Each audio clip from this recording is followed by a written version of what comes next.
गणेश शारदाश्चैव सद्गुरुः सज्जनस्तथा आराध्यदैवतं गुह्यं सर्वं मे रघुनन्दनः।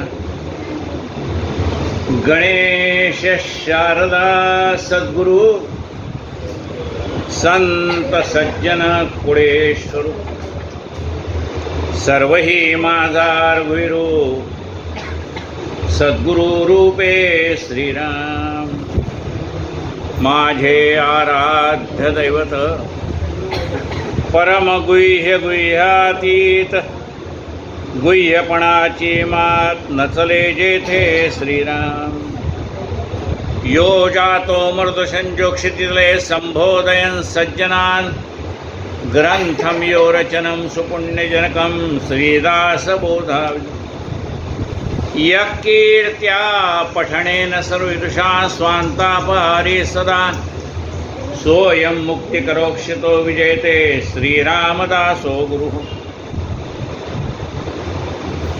मला वाटते अंतरी त्वा वसावे तुझ्या दासबोधासी त्वा बोध व्हावे अपत्या परिपावी प्रेमग्रासा महाराज सद्गुरु रामदास ब्रह्मानंदं परमसुखदं केवलं ज्ञानमूर्तिं द्वन्द्वातीतं गगनसदृशं तत्त्वमस्यादिलक्ष्यम् एकं नित्यं विमलमचलं सर्वधी साक्षिभूतं भावातीतं त्रिगुणरहितं सद्गुरुं तन्नमामि। गुरुर्ब्रह्मा गुरुर्विष्णु गुरुर्देवो महेश्वरः गुरुः साक्षात् परं ब्रह्म तस्मै श्री गुरुवे नमः। अनेन प्रियतां देवो भगवान् जानकीपतिः श्रीरामचन्द्रः पूर्वेषाम् अस्माकं कुलदैवतं श्रोता वक्ता श्रीराम समर्थ जय जय रघुवीर। आपण ग्रंथराज दासबोध या विषयावरती यथाशक्ती चिंतन करतो। दशक 17वा आणि समास 3रा सुरू आहे। आपण श्रवण करताना आपल्या असं लक्षात येत असेल की काही गोष्टी पुन्हा पुन्हा सांगितल्या जातात। म्हणजे जसं पंचीकरण आहे, कशापासून विषय निर्माण झाला का ते पुन्हा पुन्हा येतो, तो विषय पुन्हा पुन्हा येतो। मग आपल्याला असं वाटतं हेच एकदा सांगून झालंय, पुन्हा पुन्हा काय तेच सांगतात। समर्थांचं म्हणणं असं आहे, मागील उजळणी पुढे पाठ नेम असावा निकट बाष्कळपणाची वटवट करोची नये श्रीराम। समर्थांचं म्हणणं असं आहे की मागे मी तुम्हाला जे शिकवलं त्याची उजळणी झाली पाहिजे। मागील उजळणी पुढे पाठ, नवीन मग शिकायचं आहे। आधी पहिलं झालंय का तुझा पक्का पाया, तर मग पुढचं शिकवतो। गुरुजी आपल्याला लहानपणी शाळेत शिकायचे कालचे पाढे म्हण आधी, मग नवीन पाढा शिकवतो, तसं आहे। श्रवण निरूपण नाम समासाचं नाव आहे श्रवण निरूपण। श्रीराम समर्थ। थांबा थांबा ऐका ऐका, म्हणजे आम्ही कुठे निघालो, थांबलोच आहे। थांबा थांबा ऐका ऐका म्हणजे शांत चित्ताने ऐका असा त्याचा अर्थ आहे। तुमच्या मनामध्ये चालू असलेले बाकीचे सगळे विचार काढून टाका। थांबा म्हणजे कसा थांबा, तुमच्या मनात चाललेले सगळे विचार आता थांबवा। थांबा थांबा ऐका ऐका म्हणजे ऐका ऐका का ऐका हो ऐका असं म्हणायचे का नाही। म्हणजे मी जे सांगतोय ते तुम्ही ऐका, बरोबर। थांबा थांबा ऐका ऐका, आधीच ग्रंथ सोडू नका, म्हणजे ग्रंथ पहिल्यापासून शेवटपर्यंत ऐका हा त्याचा अर्थ आहे। आता तुम्ही सगळे फेसबुक यूट्यूब त्याच्यावरचे श्रोते आहेतच काय. मग ती जी काही वेळ सांगत असते ना भाजी कशी करायची अमुक कसं करायचं ती सांगते बघा. हा शेवटपर्यंत ऐका आणि तुम्हाला आवडला असला तर तुम्ही तुमच्या मित्रमैत्रिणींना पाठवा. सांगते का नाही, सबस्क्राईब करा. तसं आपल्याला आवडलं तर आपण आपल्या मित्रमैत्रिणींना तो भाग पाठवायचा. बघ बाई तू पण ऐकून बघ, तुला बरं वाटलं तर पुढचं ऐक, नाही तर सोडून दे.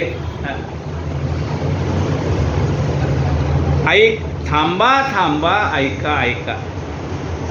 आधीच ग्रंथ सोडू नका, अर्धवट ऐकू नका, पूर्ण ऐकून घ्या असा त्याचा अर्थ आहे.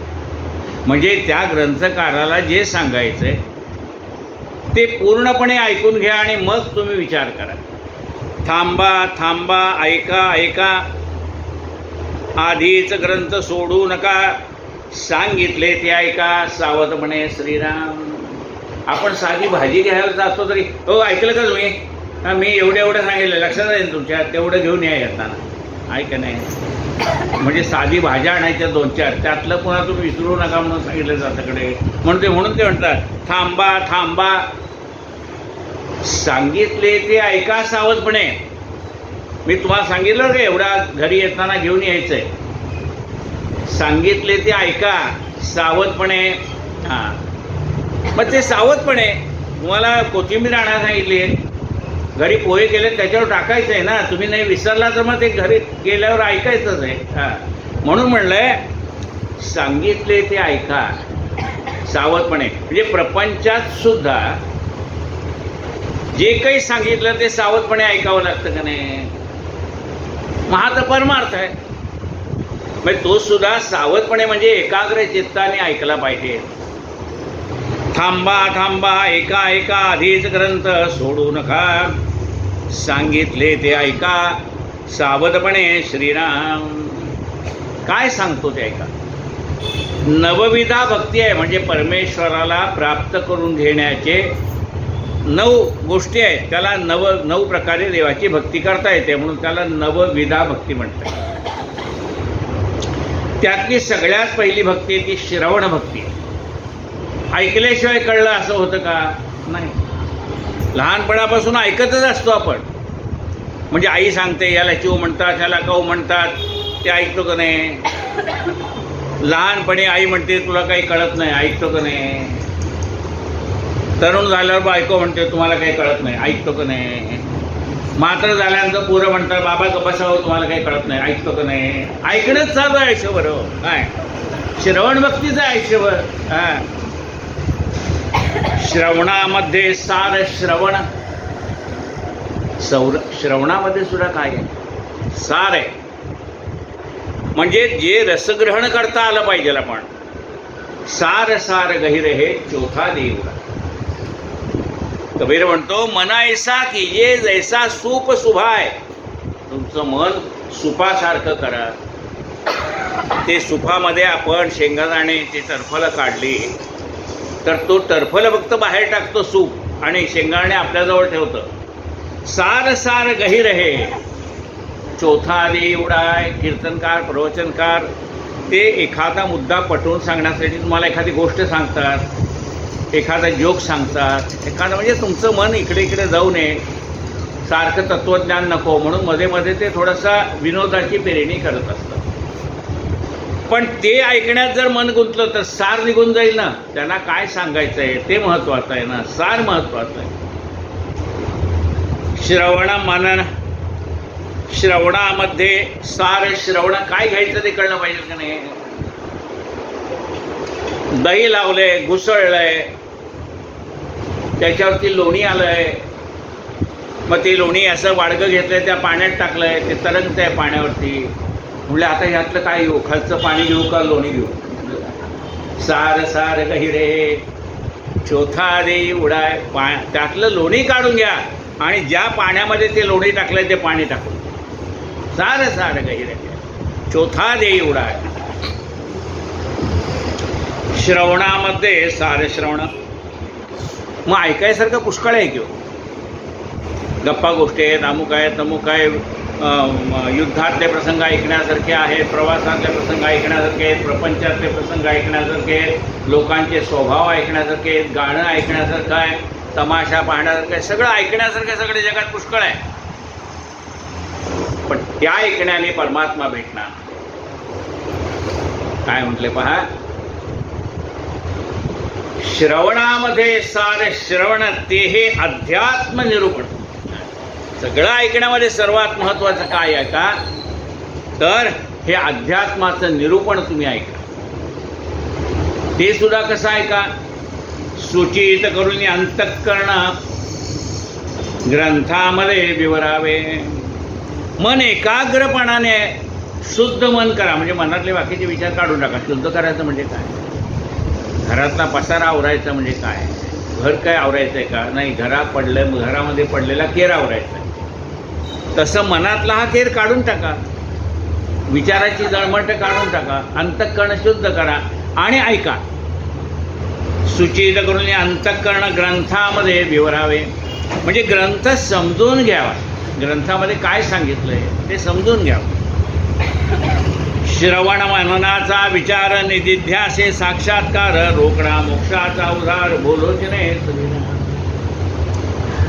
म्हणजे अध्यात्मामध्ये काय आहे म्हणाले, मोक्ष मिळणं हा अध्यात्माचा मुख्य आहे. म्हणजे कशासाठी आम्ही अध्यात्म ऐकायचं आहे, तर म्हणाले हे अध्यात्म ऐकलं तर तुम्हाला मोक्ष मिळेल. मग मोक्ष मिळण्यासाठी काय करावं लागेल, आधी श्रवण करायला पाहिजे. मग म्हणाले आम्ही ऐकलं ना आम्हाला मोक्ष मिळणार का, म्हणजे नाही. काय म्हणले पहा, श्रवण मननाचा विचार, आधी श्रवण करा, जे सांगितलंय त्याचं मनन करा. मग तुमच्या मनाला ध्यास लागेल की मला मोक्ष मिळायचा आहे, मला परमात्मा प्राप्त करून घ्यायचा आहे, याचा मनाला ध्यास लागेल. निजध्यासे असा मनाला ध्यास लागला की तुम्हाला साक्षात्कार होईल. निजध्यासे साक्षात्कार रोकडा मोक्षाचा उधार बोलोचने श्रीराम. रोकडा मोक्षाचा म्हणजे हा संबंध तुम्हाला रोकडा, रोख पैसे दिले, उधार उसनवारी नाही, रोख दिले. रोकडा म्हणजे तुम्हाला हे प्राप्त होणार आहे, रोकडा व्यवहार आहे हा. उधार बोलोचने, उधार नाही म्हणजे मोक्ष म्हणले पुढच्या जन्मात मिळेल, 7 जन्माने मिळेल, नाही, याच जन्मी. रोकडा, उधार नाही, पुढच्या जन्मात मागच्या जन्मात हे नाही. रोकडा मोक्षाचा उधार बोलोचने श्रीराम. आता वाचताना आपण कसा वाटणार, रोकडा मोक्षाचा उधार बोलोचने श्रीराम, तसं नाही. रोकडा मोक्षाचा उधार बोलोचने, उधार नाही, हे रोकडं आहे. नाना रत्ने परीक्षिता अथवा वजने करिता उत्तम सोने पुटी घालता सावधासावे श्रीराम. कुठे कुठे सावधपणा असावा. नाना रत्ने परीक्षिता, रत्नाची परीक्षा करताना सावध पाहिजे, नाही तर खोटी रत्न गळ्यात घालतील. नाना रत्ने परीक्षिता, नाना वजने करिता, आपल्या समोर वजन करताना लक्ष पाहिजे. नाहीतर म्हणले त्याला खालनच तो चुंबक लावलंय, ते आधीच जड झालंय, म्हणजे 50 ग्रॅम कमीच येणार आहे तुमच्या वाट्यात. अथवा वजने करिता उत्तम सोने पुटी घालिता. आता ते सोनं वितळवायचं आहे, तर त्याच्यात ते काढून घेताना तो सोनार बरोबर वजन करतो का नाही सोन्याचं, इकडे लक्ष पाहिजे. हे गप्पा मारत बसले, त्यांनी तिकडे मारलं काटा, काय करणार आहे. म्हणजे तिथे तुमचं लक्षच पाहिजे, त्या काट्याकडे तुमचं लक्ष पाहिजे. म्हणजे लक्ष पाहिजे म्हणजे काय, तो काटा आधी समान अंतरावर आहे का नाही, खाली जमिनीला टेकला नाही ना, त्याच्या खाली काही ठेवलेलं नाही ना, एका लेवलमध्ये आहे ना, समांतर आहेत ना दोन्ही पात्र, आणि मग त्याच्यात टाकलेलं बरोबर आहे ना, मग ते वजन बरोबर येईल. नाही तर इकडे एक वाटी लावलेली असते, ती ताटली छोटी इकडे लावली असते, ही जोडच लावायची इकडची, ती ऑटोमॅटिक खाली. लक्ष पाहिजे आपलं. तिथे झिरोचा काटा आलाय की नाही बघता आलं पाहिजे आपल्याला. उत्तम सोने पुटी घालिता सावधान असावे श्रीराम. नाना नाणी मोजून घेणे. अहो 100चं सुट्टे पाहिजेत ना, हे घेऊन जा. तो बरं झालं 100 रुपये मिळाले, त्यात 10 रुपये कमी होते. मोजून घ्या. हां, आपल्याला बघा ते कोणी दुकानात गेलं आणि एकदम 10च्या 20च्या नोटा काढल्या की आपल्याला बरं वाटतं, चला सुट्टे मिळाले. घरी आल्यावर वगैरे तर चिकटलेले 20 रुपये चिकटलेले, 10 रुपये चिकटलेले, घरी आल्यावर कळतंय. ते धड दुकानदार घेत नाही, धड कोणी घेत नाही, म्हणजे जाऊ ते दान पात्रात टाकून. आता कोणी घेत नाही, काय करणार. देवाला म्हणायचं तूच घे बाबा. काय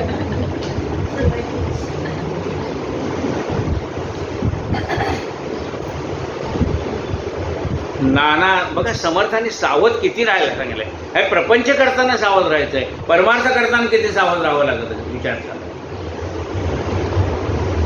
नाना नाणे मोजून घेणे, नाना परीक्षा करणे, विवेकी मनुष्याशी बोलणे, सावधपणे श्रीराम. नाना नाणी मोजून घ्यावीत. नाना प्रकारच्या परीक्षा आहेत. त्या परीक्षा करताना धान्य कसं आहे, कापड कसं आहे, ते सगळ्या वस्तू आहेत. पातेल्याचं बूड कसं आहे, जड आहे का पातळ आहे. नाही तर भात करपली म्हणायचं आमचं पातेलं पातळ. अरे तू त्याला पाणी जास्ती घाल बाबा. ते नाही, काय करपलं गे पातेलं पातळ आहे म्हणून करप.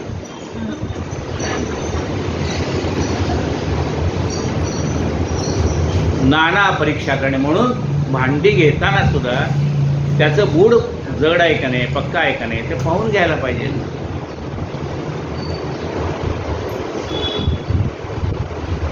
आमच्या मुलीच्या लग्नात तिची मुलगी लग्नाला आली, त्यावेळेला घेतलेली भांडी आमच्या अजून चांगली.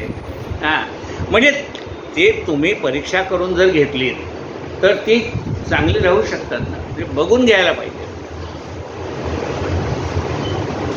नाना नाणी मोजून घेणे, नाना परीक्षा करणे, विवेकी मनुष्याशी बोलणे, सावधपणे श्रीराम. बोलताना सुद्धा सावध असलं पाहिजे. म्हणजे कशाला सावध राहायचं, वाटतं ते बोलत जावं की नाही.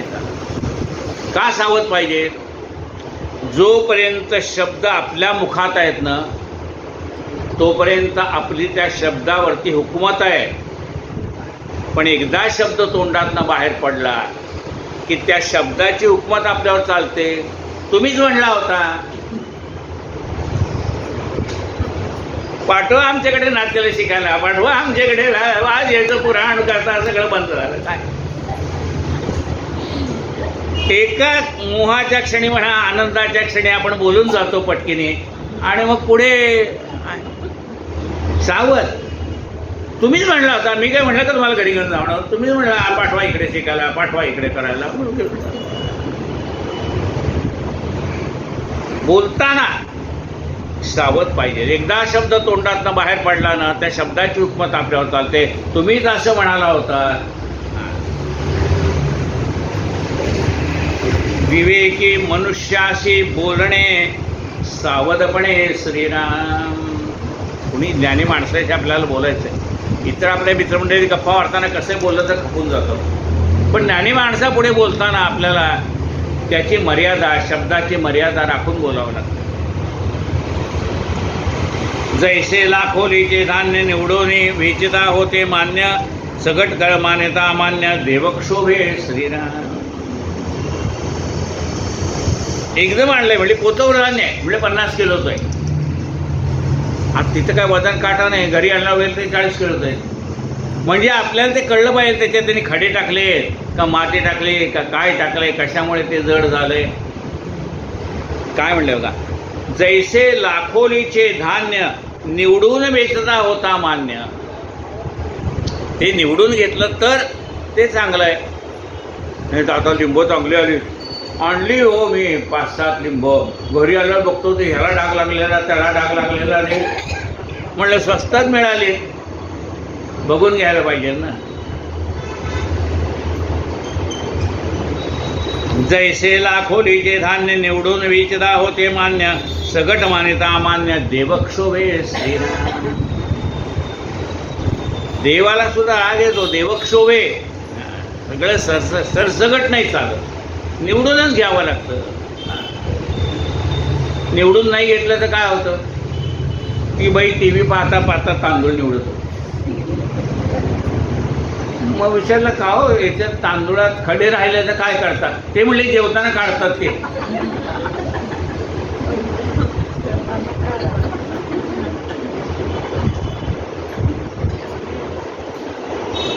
एकांती नाजूक कारभार तेथे असावे अति तत्पर त्याच्या कोटी गुणे विचार अध्यात्मग्रंथी श्रीनाम.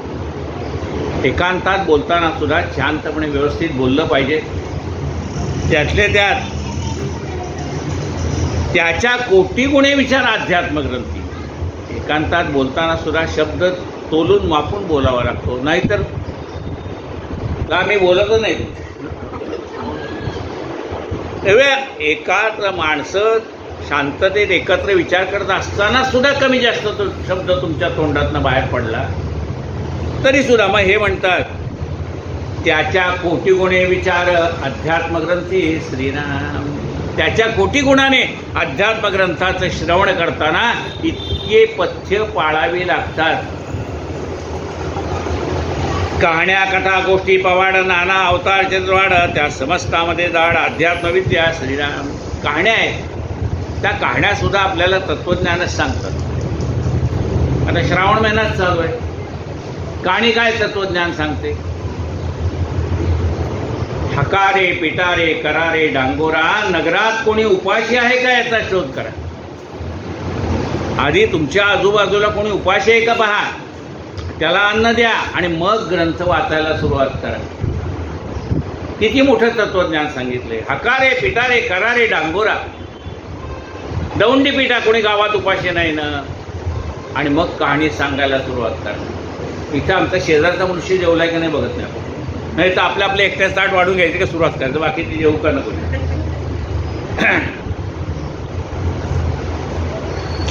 मग कहाण्या आहेत, कथा आहेत, नाना प्रकारच्या गोष्टी आहेत, भवाडे आहेत, नाना प्रकारची देवतांची चरित्र आहेत, उत्तम पुरुषांची चरित्र आहेत. त्याच्या कोटी गुणे विचार अध्यात्मग्रंथ. याच्यामध्ये हा विचार आहेच. त्या समस्तामध्ये जाड अध्यात्मविद्या श्रीराम. हे सगळं ऐकण्यासारखंच आहे, यांनी जीवनामध्ये परिवर्तन होतच आहे. पण अध्यात्मविद्येने एवढं परिवर्तन होतं की विचारात परिवर्तन होतं. आपल्या बुद्धीत पालट दुसरा कोणी करू शकत नाही, एक परमात्माच करू शकतो. गत गोष्टीस ऐकले तेने काय हातास आले म्हणती पुण्य प्राप्त झाले परिते दिसना की श्रीराम. खूप जुन्या ऐतिहासिक गोष्टी ते सगळं ऐकलं. ऐतिहासिक म्हणजे आमचे वडील असे होते, आमचे पणजोबा तसे होते, आमचे कापड पणजोबा तसे होते, आमचे मामा असे होते, आमचे काका असे होते. त्या गत गोष्टीत आमच्या घरी 50 तोळे 100 तोळे सोनं होतं, आता 10 ग्रॅम नाही. काय उपयोग आहे त्याचा? गत गोष्टीचा उपयोग काय? आम्ही म्हणाले रोज 100 बैठका 100 जोर काढत होतो, आता उठता येत नाही जागेवर ना. त्याचा आता त्या ऐतिहासिक गोष्टी सांगून आत्ता काय उपयोग आहे त्याचा? गेलं. गत गोष्टीस ऐकले तेने काय हातास आले म्हणती पुण्य प्राप्त झाले परी ते दिसेना की श्रीराम. म्हणजे ऐकून पुण्य प्राप्त झालं, पण ते दिसते का म्हणाले? तैसे नव्हे अध्यात्मसार. अध्यात्मसार तसं नाही. हा प्रचित विचार, हा अध्यात्म, हा आपल्याला अनुभवाला येणारा विचार आहे, प्रचिती आहे. प्रचित विचार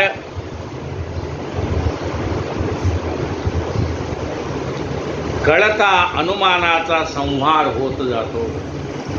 आपण आपल्या मनामध्ये नाना प्रकारचे तर्क असतात, विचार असतात, त्याचा खुलासा होत जातो. आपल्या मनामध्ये जे नाना प्रकारचे प्रश्न आहेत, खरं अध्यात्म श्रवण काय आहे बघा. आपण एखाद्या सत्पुरुषाकडे जातो, विचारतो की माझ्या मनात अशी अशी शंका आहे, त्याचं उत्तर तुम्ही सांगा. पण काही काही ठिकाणी असं असतं की प्रश्न विचारावाच लागत नाही, उत्तर मिळून जातं. काय म्हटलंय पण तैसे नव्हे अध्यात्मसार. हा प्रचितीचा विचार, अनुभव येतो की आपण ज्या मनातल्या शंका आहेत त्या न विचारता सुटून जातात. प्रचितीचा विचार करता अनुमानाचा संहार होत जातो श्रीराम. मोठे मोठे होऊन गेले अध्यात्मा आत्म्या करतात बसले, त्या आत्म्याचा महिमा बोले ऐसा कोण श्रीराम. मोठे सत्पुरुष म्हणा अनेक मोठी व्यक्तिमत्व होऊन गेली, पण ती सगळी कशासाठी? त्यांच्यामध्ये आत्मा होता म्हणूनच. म्हणजे हे सगळं कोण करतोय? तो आत्मा बोलवितो, चालवितो, खावितो, लेवितो, सगळंच. मग ह्या मोठ्या लोकांना मोठा कोण करतोय? तो आत्माच. मग असा जो आत्मा, त्या आत्म्याचा महिमा मी काय वर्णन करून सांगू? त्या आत्म्याचा महिमा बोले ऐसा कवणो श्रीराम. युगानुगे एकटा एक चालवतो तिन्ही लोक, त्या आत्म्याचा विवेक पाहिलाच पहावा श्रीराम. बरं हाय युगानुयुग, युगे 28 विटेवरी उभा. युगानुयुग हा परमात्मा आहे आणि हे सगळे 184 होनी चालवतोय. बघा काय म्हणले, युगानुयुगे एकटा एक चालवितो तिन्ही लोक, हा एकटाच परमात्मा हे सबंध विश्व चालवतोय. स्वर्ग मृत्यू पाता तिन्ही लोक चालवतो.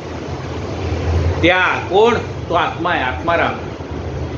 त्या आत्म्याचा विवेक पाहिलाच पाहावा श्रीराम. असा जो अंतरात्मा आहे, जो हे संबंध विश्व चालवतो, त्या आत्म्याचा विचार करायला पाहिजे का नकोय? पाहिलाच पाहावा श्रीराम. प्राणी आले येऊन गेले, ते जैसे जैसे वर्तले, ते वर्तणुकीचे कथन केले इच्छेसारखे श्रीराम. माणसं जन्माला येतात, मरतात. काही लोक चांगलं काम करून जातात, त्यांचं वर्णन केलं जातं की ह्याने अमुक अमुक चांगलं काम केलं. काय म्हणते पहा, प्राणी आले येऊन गेले, जैसे जैसे वर्तले, जसं काय त्यांनी काम केलं असेल तसं. ते वर्तणुकीचे कथन केले इच्छेसारखे.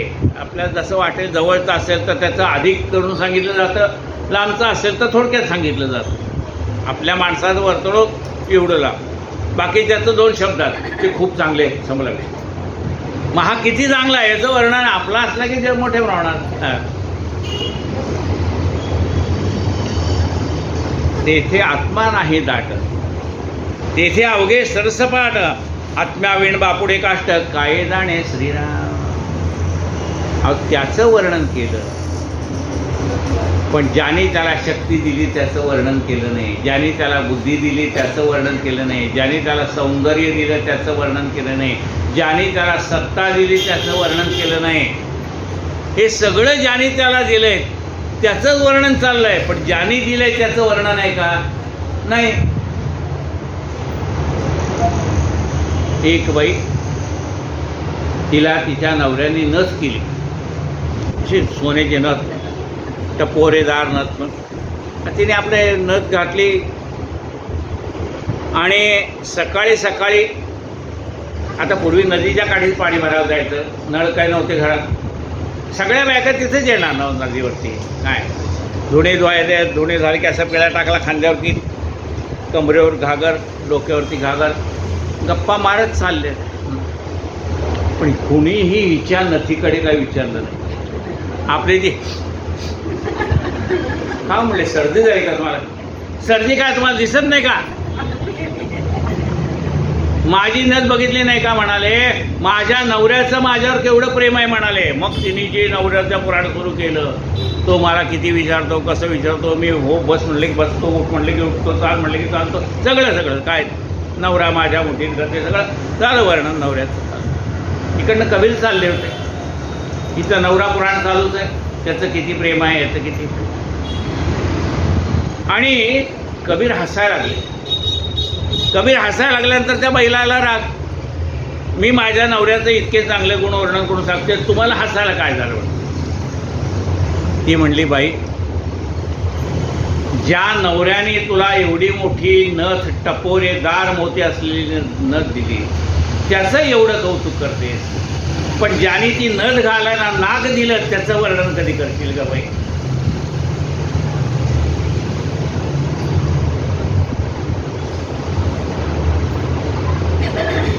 जेथे आत्मा नाही दाट ते अवघे सरसपाट आत्म्यावीण बापुडे काष्ट काय जाणे. जर आज देहामध्ये आत्मा नसेल तर हे काष्ट आहे, बापुडे काय जाणे. त्याला काय कळतंय. शरीरातला आत्मा निघून गेल्यानंतर ते लाकूडासारखं पडून राहतं, काही कळत नाही, दिसत नाही, ऐकायला येत नाही, बोलता येत नाही, काही. ती आणखीन एक गंमत असते बरं. ते माणूस जायला लागला ना, त्याला धड बोलता येत नसतं, काय बोलतोय कळत नाही. मग हे त्याच्या कानाजवळ तोंडाजवळ कान नेऊन हो बोला की हो, हो बोला की हो, म्हणजे काहीतरी बोला की. मग शेजारची बाई होती, खवचट होती ती जरा, अहो तुम्ही सारखे जण गप्प बसा म्हणत होता, आता बोला बोला काय करता.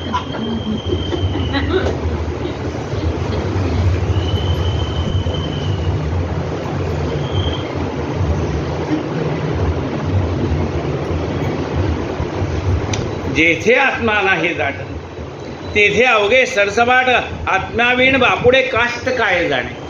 आत्म्याशिवाय ह्या देहाला काय महत्व. म्हणून शरीराचं वर्णन करण्यापेक्षा, हे देवळाचं वर्णन करण्यापेक्षा देवाचं वर्णन करावं. काशीला जाऊन आलं म्हणले का काशीला तुम्ही काशी यात्रा करून आले, काय काय पाहिलं, काय सांगू म्हणले. जाताना एसीचं रिझर्वेशन, येताना एसीचं रिझर्वेशन, चहा नाश्ता जेवण सगळं बरोबर. हॉटेलात आमची व्यवस्था केली होती ना, सगळं व्यवस्थित, जायला गाडी यायला गाडी, एसी गाडी सगळं. मग म्हणले मंदिरात किती वेळ होता तुम्ही. मंदिरात काय म्हणले, गर्दी होती, आम्ही आपलं लांबून दर्शन घेतो निघालो. आणि मग कुठं वेळ गेला तुमचा. ते साड्यांची दुकानं होते ना, आम्ही गेलो 2 तास, तिथं कसे गेले कळले नाही. अरे ज्या भगवंताला पाहायला गेलात त्याच्यासाठी तुम्हाला वेळ नाही. तो काशी विश्वेश्वर कसा होता माहीत नाही. आम्ही म्हणले तर तो शिखर पाहिलं, काय भव्य केलंय, अमुक झालंय. आतला देवच पाहिला नाही ना. आम्ही वरच्या मंदिरालाच पाहतोय, मंदिरातल्या देवाकडे आमचं लक्ष झालं.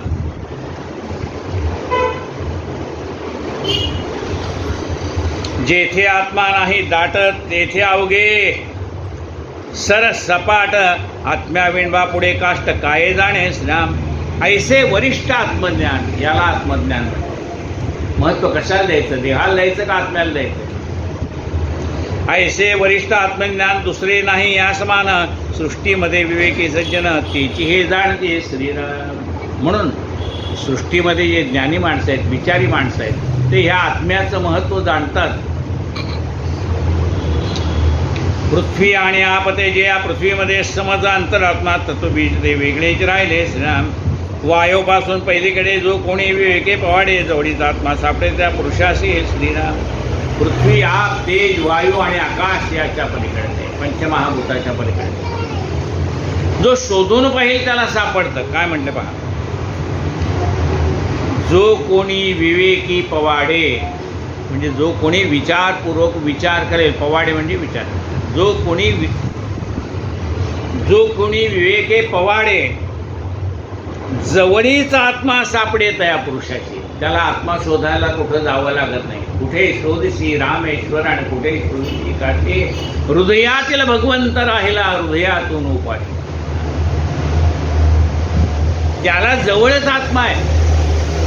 देव जवळी जवळी अंतरी भेटी नाही जन्मवरी.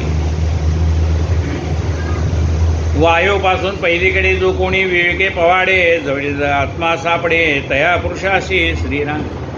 वायू आकाश गुण माया प्रकृती पुरुष मूळ माया सूक्ष्म रूपे प्रचित या कठीण आहे श्रीराम. वायू आहे, आकाश आहे, म्हणजे उलटं गेलं तर आपल्याला लक्षात येतं. आधी पृथ्वी आहे, मग पाणी आहे, त्यानंतर तेज आहे, मग वायू आहे, मग आकाश आहे, हे आपल्याला लक्षात येतं. त्यानंतर गुणमाया आहे. सूक्ष्म रूपे प्रचिती या, ह्याच्यासाठी सूक्ष्म अभ्यास केला की त्याची प्रचिती येते. माया देवीच्या धांदली सूक्ष्मी कोण मन घाले समजला त्याची तुटली संदेह वृत्ती श्रीराम. काय म्हणतो, माया देवीच्या धांदली, माया देवीच्या धांदली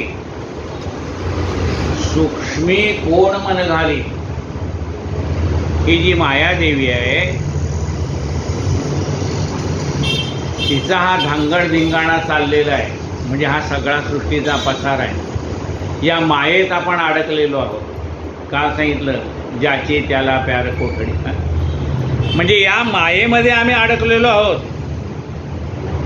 माया देवीच्या धांदली सूक्ष्मी कोण मन घाली.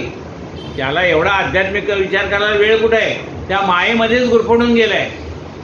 माया देवीच्या धांदली सूक्ष्मी कोण मन घाली, समजला त्याची तुटली संदेह वृत्ती. ज्याने हे जाणून घेतलंय त्याची मनातली संदेह वृत्ती नाहीशी झाली. संदेह सुटला. मनातला संदेह म्हणजे जी शंका आहे ती निघून गेली. संदेह गेला, मन शुद्ध झालं. म्हणजे मनामध्ये जो शंका आहे ना, मनामध्ये शंका आली की प्रपंचही धड होत नाही आणि परमार्थही धड होत नाही. म्हणजे परमार्थही धड होत नाही म्हणजे काय? शंका आली. काय शंका आली? त्यावेळेला आम्ही आपली उपासना राम मंदिरात होती 85 साली. 84ला आपण सुरुवात केली. 84-85 आपण पारनाक्याच्या राम मंदिरात होतो. तिथे समोर दक्षिणाभिमुख मारुती आहे. राम मंदिराचं जे पारनाक्याच्या दक्षिणेकडे त्याचं तोंड आहे मारुती. त्या दक्षिणेकडच्या तोंड असलेल्या मारुतीला जास्ती लोक महत्त्व देतात. मग त्याला एक बाई प्रदक्षिणा घालत होती. कशाला? मारुतीला. आणि मला बैलात मध्येच थांबली. अहो गुरुजी शंका आहे. आता काय शंका आहे? प्रदक्षिणा घालताय ना तुम्ही, प्रदक्षिणेत काय शंका आहे? म्हणजे प्रदक्षिणेत शंका नाही. मला एकाने सांगितलं आहे 11च्या 9 रोज 11 वेळा प्रदक्षिणा घाला म्हणजे तुमचं काम होईल. मग काम होईल का नाही? आता ज्याने सांगितलं त्याच्यावर तुझा विश्वास नाही, काम कसं व्हायचं? मनात शंका आली की मनात शंका आली तर प्रपंच बिघडून जातो. मनात शंका आली तर परमार्थ कसा घडणार? म्हणून ज्याची संदेह वृत्ती नाहीच झाली, संदेह मावळला, समजला त्याची तुटली संदेह वृत्ती. श्रीराम. मूळ माया चौथा देह झाला पाहिजे विदेह, देहातीत होऊन राहे धन्य तो साधू. श्रीराम. मूळ माया हा चौथा देह आहे. स्थूळ, सूक्ष्म कारण आणि महाकारण असे 4 देह माणसाला आहेत. एकेका देहाच्या आसक्तीतून माणसाला सुटावं लागतं. मग असं सुटता सुटता शेवटची मूळ मायाचा तो चौथा देह सुटला की भगवंताची भेट आहे. म्हणजे मग हे असं एक एक सुटत जावं लागतं. मग भेटतो म्हणजे कसं? एका कीर्तनकाराने सांगितलं की परीस लोखंडाला लावला की त्याचं सोनं होतं. मग एका श्रोत्याने बोट वरती केलं. म्हणले आमच्या घरी परीस आहे, लोखंडाच्या पेटीतच आहे. पण म्हणले त्या लोखंडाच्या पेटीचं सोनं झालेलं नाही. मग कीर्तनकार म्हणाले उद्या येताना तुम्ही ती पेटी सहित ते घेऊन या परीस. आता सगळ्या श्रोत्यांना कळलं उद्या परीस आणणार आहे. मग कोणी कलथा, झारा, घरातले जेवढे लोखंडी होते ते वस्तू घेऊन आल्या. म्हणले ह्याने काढले की आपल्याला लावायचं लगेच सोन्यात नाही. मग ते आले दुसऱ्या दिवशी. म्हणले लोखंडाच्या पेटीत जर परीस आहे तर मग लोखंडाच्या पेटीचं सोनं का होऊ नये? मग कीर्तनकाराने ती पेटी उघडली. आतमध्ये बघितलं तर आत त्या पेटीत खाली व्यवस्थित टाकलेलं कापड आहे. त्याच्या त्या कापडावर ते ठेवलेली आहे. मग ते गाठोडं बाहेर काढलं. त्याच्यात आणखीन एक वेलवेटचं अमुक तमुक जेवढे 2x2 काय जेवढे कापडाचे प्रकार एकावर एक गुंडाळून ते मध्ये होतं. मग त्यांनी एक एक वस्त्र बाजूला केलं आणि मग तो परीस त्यातलं खालचं कापडही काढलं. फक्त लोखंडाची पेटी ठेवली. त्या लोखंडाच्या पेटीला स्पर्श केल्याबरोबर ती पेटी सोन्याची. तसं हे जे आपल्या मनामधले नाना प्रकारची शंका कुशंकाची वस्त्र आहेत ना, ती सगळी वस्त्र ती भगवंताच्या कृपेने नाहीशी होऊन जातात. आणि मग ह्याच देहामध्ये असलेला परमात्मा या देहाशी गाठ होत्याने ह्या देहाचं सोनं होऊन जातं. एरवी ह्या देहाची माती होते, परमार्थात या देहाचं सोनं.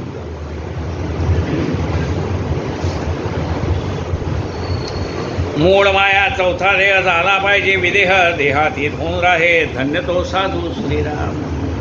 मग साधू धन्य कुठला झाला? देहातीत होऊन राहे. हा देह म्हणजे मी अशी जी भावना होती ती सगळी समूळ नाहीशी झाली. आणि ही समूळ नाहीशी झाल्यानंतर धन्य तो साधू. श्रीराम. ज्याची देह अशा निघून गेलेली, देहपास तुटून गेलेले आहेत. देह जाऊ अथवा राहो पांडुरंगी दृढ भाव, असा ज्याचा देहभाव निघून गेलाय त्याला देव भेटतो. देहातीत होऊन राहे धन्य तो साधू श्रीराम. विचारे ऊर्ध्व चढती वितयासी ऊर्ध्वगती येरा सकळा अधोगती पदार्थ ज्ञाने श्रीराम. विचारे ऊर्ध्व चढती, चांगला विचार केला तर मनुष्य ऊर्ध्वगतीला जाते. ऊर्ध्वं गच्छन्ति सत्त्वस्था. ऐक रे, सगळं तुम्हाला येतं, मला काही गीता पाठ नाही, गीता पण येत नाही, तिला माहिती आहे मला येत नाही गीता बरं का. पण ऊर्ध्वं गच्छन्ति सत्त्वस्था. तर सत्वस्थ माणसं म्हणजे सात्विक विचार करणारे, परमात्म्याचा विचार करणारी माणसं ऊर्ध्वगतीला म्हणजे भगवंताकडे जातात, आणि वाईट विचार करणारी माणसं अधोगतीला जातात. साधी गोष्ट आहे. विचारे ऊर्ध्व चढिती तयासीच ऊर्ध्वगती. जो विचाराने भगवंताचा विचार करतो तो भगवंतमय होऊन जातो. विचारे ऊर्ध्व चढती तयासीच ऊर्ध्वगती एरा सकळा अधोगती पदार्थ ज्ञाने सजा. बाकी सगळ्याला अधोगती, पुनरुपी जन्म पुनरुपी वर्णन, कारण तो पदार्थाचाच विचार करण्यामध्ये गुंतून पडतो. पदार्थ चांगले दिसती परिते सवेची नास्ती तो भ्रष्ट ततो भ्रष्ट होती लोकतेने श्रीराम. हे सगळं चांगलं आहे, दिसायला चांगलं आहे, पण पुढे भंगारात टाकतो आपण. त्याला टाकतो का नाही? घरातल्या हौसेने आणलेल्या वस्तू शेवटी भंगारात जातात. काय म्हटलंय पहा, पदार्थ चांगले दिसती परी ते सवेची नासती. चांगले पण नासतात. अहो, काल भाजी आणली, आज सगळी नासून दिली, फेकून दिली कचऱ्याच्या टोपली. नाशिवंत सृष्टी जाणार सकळ, नाशिवंत देह जाणार सकळ. हे नाशिवंत ते काय टिकणार आहे का? पदार्थ चांगले दिसती परी ते सवेचे नासती अतो भ्रष्ट ततो भ्रष्ट होती लोकतेने. इथंही त्याला भ्रष्टपणा आणि प्रपंचातच तो त्याची वृत्ती वाईट झाल्यानंतर तो परमार्थ काय करणार? अतो भ्रष्ट ततो भ्रष्ट. जर प्रपंचही नाही, जर परमार्थही नाही. या कारणे पदार्थ ज्ञान नाना जिन्साचा अनुमान सर्व सांडून निरंजन धुंडीत जावे श्रीराम. म्हणून नाना गोष्टींचा विचार करण्यापेक्षा एखाद्या परमात्म्याला शोधावा. आम्ही बाकी सगळ्या गोष्टींचा विचार करतो, पण त्याचा विचार करत नाही. या कारणे पदार्थ ज्ञान नाना प्रकारचे 14 विद्या 64 कळा आहे. पदार्थ ज्ञान नाना जिनसीचा अनुमान, सगळ्या गोष्टी कळतात, तोच कळत नाही, बाकी सगळं कळत. नाना जिनसीचा अनुमान सर्व सांडून निरंजन धुंडीत जावे श्रीनाम. बाकी सगळं सोडून द्यावं आणि त्या भगवंताला आपलंसं करावं. मना वाटते सर्व सोडून द्यावे. असं अष्टांग योग पिंडज्ञान, त्याहून थोर तत्वज्ञान, त्याहून थोर आत्मज्ञान ते पाहिले पाहिजे श्रीराम. अष्टांग योग माणसाला कळला पाहिजे. या पिंडज्ञान म्हणजे हा देह कशाचा झालाय, कशापासून झालाय आणि शेवटी काय होणार आहे ते कळलं पाहिजे. अष्टांग योग आहे, पिंड योग पिंडज्ञान आहे, त्याहून थोर म्हणजे तत्वज्ञान आहे, आणि त्याहून थोर म्हणजे आत्मज्ञान आहे. एकापेक्षा एक वरचढ आहे. म्हणजे अष्टांग योगाचं ज्ञान आहे, चांगलं आहे, पण त्याच्यापेक्षा चांगलं काय आहे तर म्हणले पिंडज्ञान चांगलं आहे. त्याच्यापेक्षा चांगलं काय आहे? अनुमान ज्ञान चांगलं आहे. त्याच्यापेक्षा चांगलं काय आहे? तत्वज्ञान चांगलं आहे. त्याच्यापेक्षा चांगलं काय? सगळ्यात श्रेष्ठ आत्मज्ञान. जाणणे आपण असते आपण या नावज्ञान. त्याहून थोर आत्मज्ञान ते पाहिले पाहिजे श्रीरा. मूळ मायेच्या शेवटी हरिसंकल्प मुळी उठी, उपासना योगे मिठी तेथे घातली पाहिजे श्रीराम. मूळ मायेच्या शेवटी असं मागे शोधत शोधत जातो, तो मूळ मायेपर्यंत आपण जातो, आणि या मूळ मायेच्या पलीकडे कोण आहे? तो परमात्मा आहे. मूळ मायेच्या शेवटी हरिसंकल्प मुळी उठी, तिथून हा संकल्प निर्माण झाला. एकोहम बहुश्याम हरिसंकल्प मुळी उठी, उपासना योगे मिठी तेथे घालावी. या उपासनेच्या माध्यमातून या संकल्पातून जो परमात्मा आहे निर्गुण निराकार तिथपर्यंत पोहोचायचं आहे आपल्याला. त्याच्यासाठी उपासना आहे. येथून तेथोरी दाटले प्राणीमात्रास भेटले, पदार्थ मात्रे लिगटले व्यापून आहे श्रीराम. म्हणजे मी इतक्या लांब त्या मूळ मायापर्यंत कशाला जायचं? म्हणजे नको जाऊ, ते सर्वत्रच आहे, अणु रेणूला व्यापून आहे. रीतास ठावत्या राघवे वीण नाही, आता म्हणले ना मनाची रीता ठावत्या राघवे वीण नाही. असं एकही ठिकाण नाही ज्या ठिकाणी तो धनुधारी राम नाही आहे, परमात्मा नाही.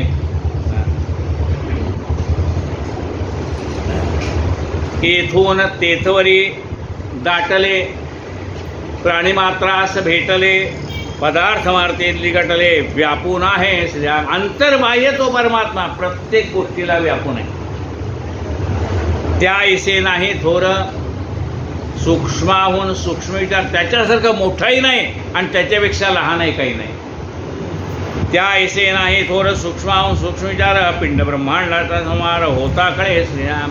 अशा रीतीने आपल्याला आधी पिंड ज्ञान झालं पाहिजे, मग ब्रह्मांडाचं ज्ञान झालं पाहिजे.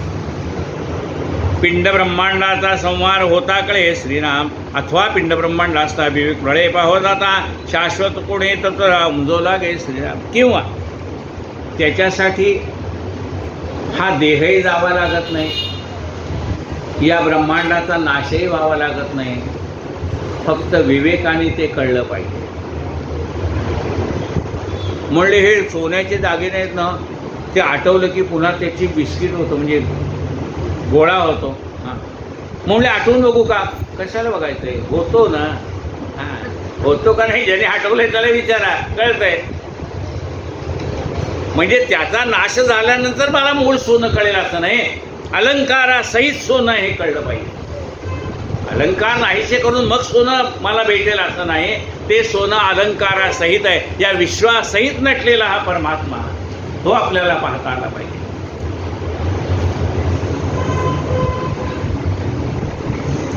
अथवा पिंड ब्रह्मांड असता विवेक प्रळय पाहो जाता, शाश्वत कोण आहे तर तुझा समजो लागे श्रीराम. करुणा अवघा तत्व झाडा, सारा साराचा निवाडा, सावधपणे ग्रंथ सोडा, सुखी नावे साईराम. म्हणून ह्या सगळ्या तत्व, नाना प्रकारची तत्व जाणून घ्यावी, त्याचं निरसन करावं, सारासार विचार करावा. आणि एवढं सगळं ऐकल्यानंतर ग्रंथ सोडा, आधी नका सोडू. थांबा थांबा, अहो अहो, थांबा थांबा, आत्ता सोडू नका. काय अहो ग्रंथ सोडू नका, मग कधी सोडा? एवढं सगळं समजून घ्या आणि मग सोडा. करुणा अवघा तत्व झाडा, सारा साराचा निवाडा, सावधपणे ग्रंथ सोडा, सुखी नव्हे मग सोडा. इथे श्री दासबोधे कृषी श्रीमादेश निर्गुण नाम संस्कृते श्रीराम समर्थ श्रीराम. सगळं समजून घ्या आणि मग पानातले सगळे पदार्थ संपले की लगेच उठायचं नाही. आपल्याला आजूबाजूला बसलेल्या माणसाचं जेवण झालं का नाही बघायचं आणि मग उठायचं, अशी पूर्वीची पद्धत होती. सगळ्यांचं झालंय का मग उठ, अशी पद्धत. आता एकाच झालं की उठतो, त्याचं झालं की उठतो, त्याचं झालं की उठतो. पूर्वीच्या वेळी तसं पद्धत नव्हती. पंगत बसल्यानंतर या टोकास त्या टोकाला सगळ्यांचं अन्न संपल्यानंतर मग एकचित्ताने उठायचं आहे.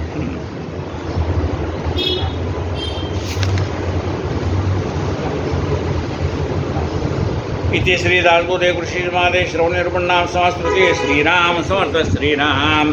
झाले साधनाचे फळ, संसार झाला सफळ, निर्गुण ब्रह्मते निश्चळ, अंतरी बिंबले श्रीराम.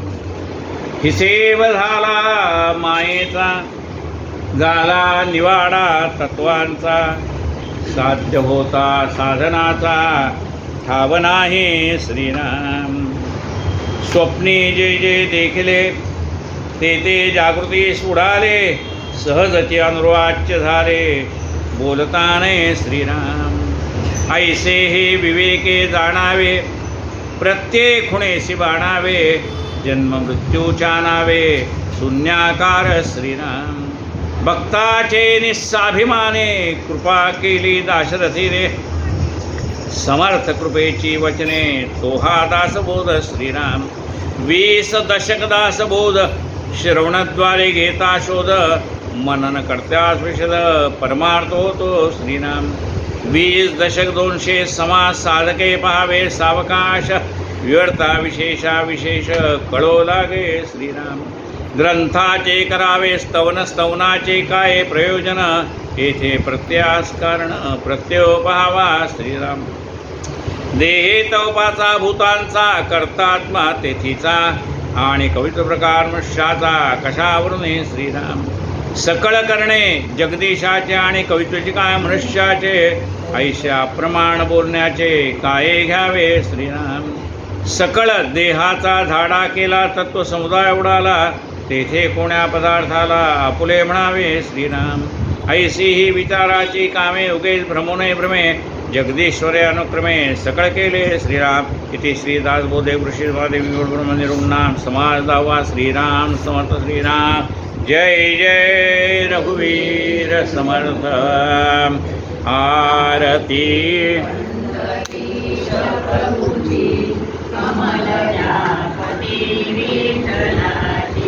ठेविले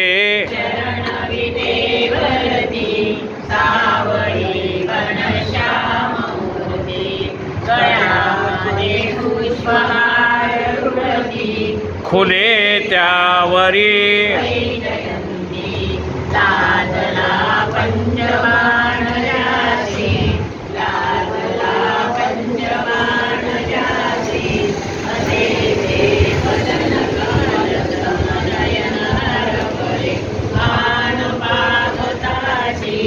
उभी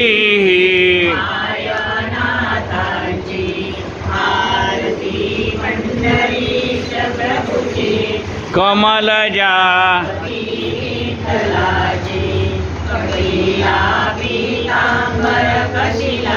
कस्तुरी मितीना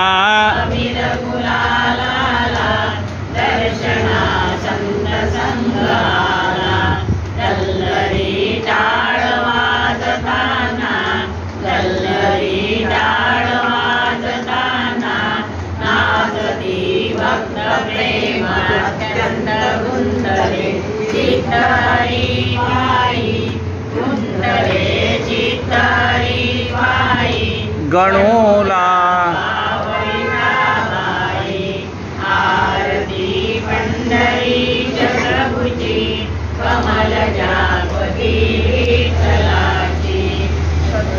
गजानन महाराज की जय. पुंडलिक वरदा श्री पंढरीनाथ माऊली जगद्गुरु. जय जय रघुवीर समर्थ.